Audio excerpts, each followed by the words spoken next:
আসসালামু আলাইকুম সবাইকে। আজকে আবার আপনাদের মাঝে নতুন একটা ভিডিও নিয়ে আসলাম।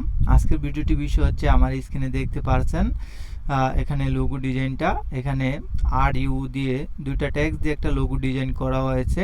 তো এই ধরনের লোগো ডিজাইনগুলো আপনারা কিভাবে অ্যাডোবি ইলাস্ট্রেটরের মাধ্যমে করতে পারবেন সেই প্রসেসটি দেখানো হবে। যদি আপনার আগে থেকে এই ধরনের ডিজাইন সম্পর্কে জানা থাকে তাহলে আপনি ভিডিওটি স্কিপ করতে পারেন, আর যদি জানা না থাকে তাহলে ভিডিওটি স্কিপ না করে দেখুন। তো চলুন শুরু করি। তো শুরু করার আগে এখনও যারা আমার পেজটিকে ফলো দেননি প্লিজ পেজটিকে ফলো দিয়ে একটা লাইক দিয়ে পাশের বেল আইকনটি বাজিয়ে দিন। তো আমরা প্রথমে লোগো ডিজাইনটি করার জন্য এখান থেকে অ্যাডোবি ইলাস্ট্রেটরে চলে আসলাম। তো দেখতে পাচ্ছেন আমি এখানে এই লোগো ডিজাইনটা করে রাখলাম। তো আমি এখানে এটা সাইডে রেখে দিলাম। তো রাখার পরে আমরা এই লোগো ডিজাইনটা করার জন্য এখান থেকে প্রথমে দুইটা টেক্সট নিব। এখান থেকে আমরা আর ইউ এই দুইটা টেক্সট নিব। তো নেওয়ার পরে এখান থেকে আমি একটু বড় করে নিই এটা। তো এখান থেকে আমি একটা ফন্ট নেব। আপনারা চাইলে এই ফন্টটা নিতে পারেন। এই ফন্টটা তিনটা ভেরিয়েন্ট, গুগল থেকে আপনারা চাইলে এই ফন্টটাকে ডাউনলোড দিয়ে নিতে পারেন। আমি এখান থেকে এটাকে রেগুলারে রাখলাম।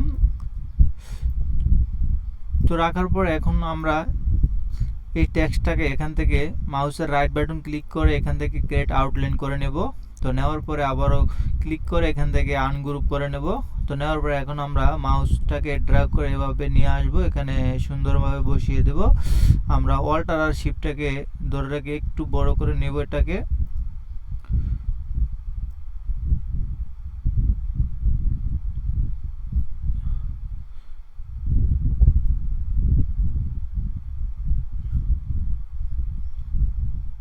তো আমরা হালকা একটু বড় করে নেব।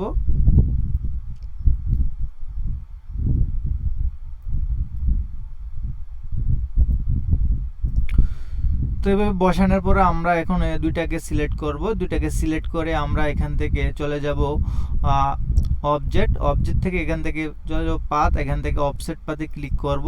তো করার পর এখান থেকে আমরা এটাকে আমরা 10 পিটি করে দিলে 11 পিটি করে দিলাম। দেওয়ার পর এখান থেকে আমরা এটা ওকে প্রেস করব। করার পর এখন আমরা দুইটাকে সিলেক্ট করে এখান থেকে আমরা শেপ বিল্ডার টুলে ক্লিক করব।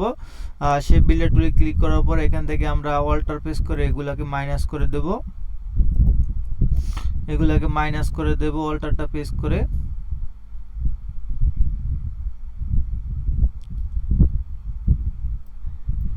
আমরা এটাকে ডিলিট করে দেব।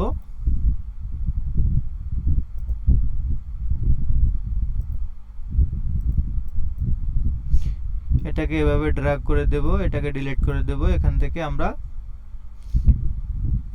আমরা এটাকে ডিলিট করে দেব। তারপর এটাকে এভাবে ড্র্যাগ করে দেব।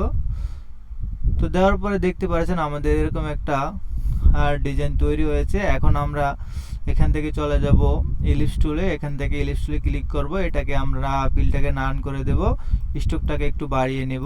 তো বাড়ানোর পর এখন আমরা অল্টার আর শিফটটাকে ধরে রেখে একটা এভাবে ড্র্যাগ করব। করার পর এখান থেকে এটাকে আমরা স্ট্রোকটাকে একটু বাড়িয়ে নেব আমাদের টেক্সট অনুযায়ী। এখানে আমরা এটাকে 23 পিটি করে রাখলাম। তো রাখার পর এখন আমরা চলে যাব এখান থেকে অবজেক্ট থেকে এখান থেকে এক্সপান্ড থেকে এখান থেকে ফিলে দিয়ে ওকে ক্লিক করব। করার পরে এখন আমরা এখান থেকে দেখতে পাচ্ছেন আমরা এই দুইটাকে সিলেক্ট করব। এই দুইটাকে সিলেক্ট করে আমরা এখান থেকে একটু ছোট করে নেব।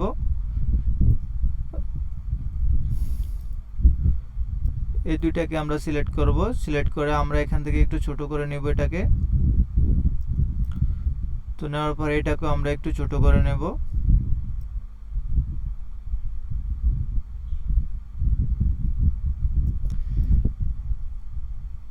তো নেওয়ার পরে এখন আমরা এখান থেকে ডাইরেক্ট সিলেকশন টুলে ক্লিক করব। এখান থেকে আমরা এই অংশটাকে সিলেক্ট করে আমরা এটাকে বাইরের দিকে নিয়ে যাব এভাবে শিপটাকে ধরে নিয়ে, তাহলে আমাদের অ্যাকুরেট বরাবর চলে যাবে।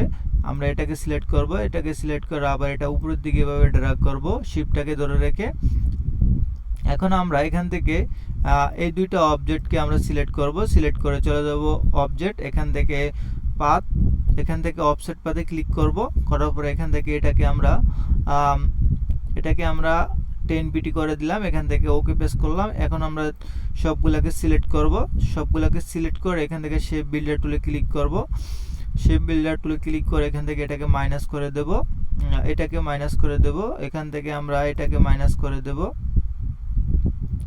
আমরা এটাকে মাইনাস করে দেব, এখান থেকে এটাকে মাইনাস করে দেব,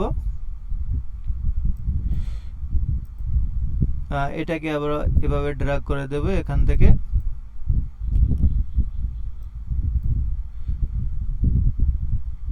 আমরা এটাকে এভাবে অল্টার প্রেস করে মাইনাস করে দেব, এখান থেকে এটাকেও মাইনাস করে দেব।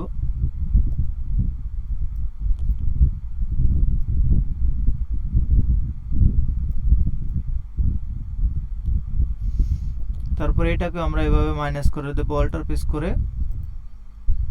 এখান থেকে এই অংশটাকে ডিলিট করে দেব, আমরা এই অংশটাকে এভাবে ড্র্যাগ করে দেব, দেওয়ার পরে এটাকে আমরা এভাবে ড্র্যাগ করে দেব, এটা আমরা উপরের দিকে দেব এদিক থেকে, আর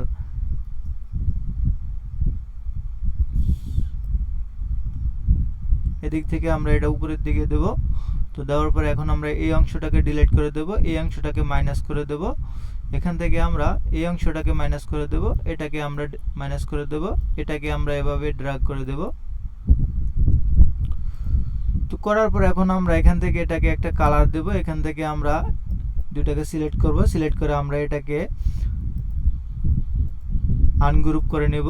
তো নেওয়ার পরে এই কালারটাকে আমরা এখান থেকে এই কালারটা পিক করে দেব, দেখতে পাচ্ছেন এই কালারটাকে ধরে আমরা এই কালারটা পিক করে দেব এখান থেকে আইড্রপার টুলের মাধ্যমে। দেওয়ার পরে এখন আমরা এখানে এই লেখাটা এখানে লিখে দেব। তো দেওয়ার পরে এখন আমরা এটাকে মুক আপ করব, দুইটাকে আমরা সিলেক্ট করব, দুইটাকে সিলেক্ট করে একটু ছোট করে নেব, অল্টার আর শিফটটাকে ধরে নিয়ে এখন দুইটাকে আমরা গ্রুপ করে নেব এখান থেকে মাউসের রাইট বাটন ক্লিক করে। এখন আমরা এটাকে মুক আপ করব। তো আমরা চলে যাব ফটোশপে। আমরা যখন মুক আপটা ওপেন করব তখন আমাদের সেমি ইন্টারফেসটা এরকম থাকবে। তো এখানে দেখতে পাচ্ছেন লেয়ার প্যানেলে এখান থেকে আমরা যদি এখানে ডাবল ক্লিক করি তাহলে আমাদের এরকম একটা অপশন চলে আসবে। তো আমরা এখান থেকে ফটোশপে আমাদের যে লোগো ডিজাইনটা করে রাখছি ইলাস্ট্রেটরে, এখান থেকে আমরা এটাকে ড্র্যাগ করে এভাবে ফটোশপে এনে এভাবে ছেড়ে দেব। তো ছাড়ার পরে দেখতে পাচ্ছেন একটু বড় আছে, এটাকে আমরা অল্টারটা প্রেস করে একটু ছোট করে নেব।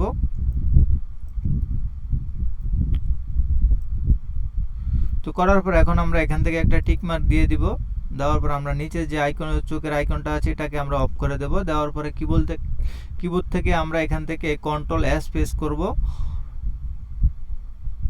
তো কিবোর্ড থেকে কন্ট্রোল এস প্রেস করার পর এখানে দেখতে পাচ্ছেন আমাদের লোগোটা এখানে চলে আসছে। তো আমরা খুব সহজে আমরা এই লোগো ডিজাইনটা করতে পারবো।